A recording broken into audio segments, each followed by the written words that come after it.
Hello दोस्तों, स्वागत है आप सभी का मेरे YouTube चैनल पर। उम्मीद करता हूं कि आप सभी बहुत अच्छे होंगे। इस वीडियो में मैं आपको मेरी क्लासिक 350 बाइक में एक हैंडलबार ब्रेस इंस्टॉल करके दिखाने वाला हूं। दोस्तों, यह रॉयल एनफील्ड का ओरिजिनल हैंडलबार ब्रेस है जो मैंने एक ऑनलाइन वेबसाइट से ऑर्डर किया था जिसका नाम है द स्पेयर कंपनी। वेबसाइट का लिंक आपको डिस्क्रिप्शन में मिल जाएगा। आप वहां से इसे आसानी से ऑर्डर कर सकते हैं। चलिए दोस्तों, वीडियो को शुरू करते हैं। दोस्तों, इस हैंडलबार ब्रेस की लंबाई 24.5 सेंटीमीटर है। अगर आपके पास कोई दूसरी बाइक है तो आप इसे उसमें भी इंस्टॉल कर सकते हैं। इस हैंडलबार ब्रेस को इंस्टॉल करने के लिए आपको 2 क्लैंप और 2 नट बोल्ट की जरूरत पड़ेगी। बाइंग लिंक आपको डिस्क्रिप्शन में मिल जाएगा। इस वीडियो में मैंने स्टेप बाय स्टेप दिखाया है कि इसे बाइक में कैसे इंस्टॉल किया जाता है। अब मैं आपको इसका कॉस्ट भी बता देता हूँ। मुझे यह हैंडलबार ब्रेस और क्लैंप 373 रुपए में मिला है और साथ में 200 रुपए का डिलीवरी चार्ज लगा। अब बात करते हैं इसे इंस्टॉल करने के फायदों की।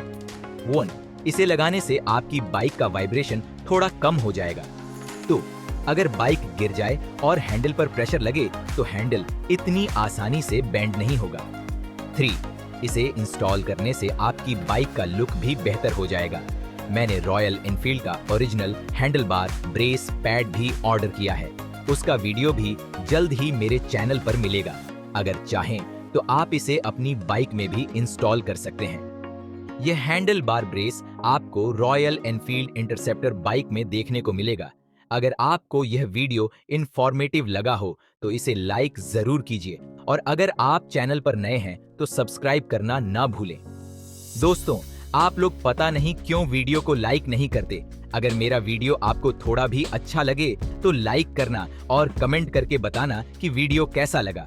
वीडियो देखने के लिए आपका बहुत बहुत धन्यवाद। दोस्तों, में जाने से पहले इस हैंडलबार ब्रेस का वेट भी बता देता हूँ। इस हैंडलबार ब्रेस का वेट है करीब 260 ग्राम। यह प्रोडक्ट आपको फ्लिपकार्ट या अमेजन पर नहीं मिलेगा। डिस्क्रिप्शन में आपको इसका बाइंग लिंक मिल जाएगा।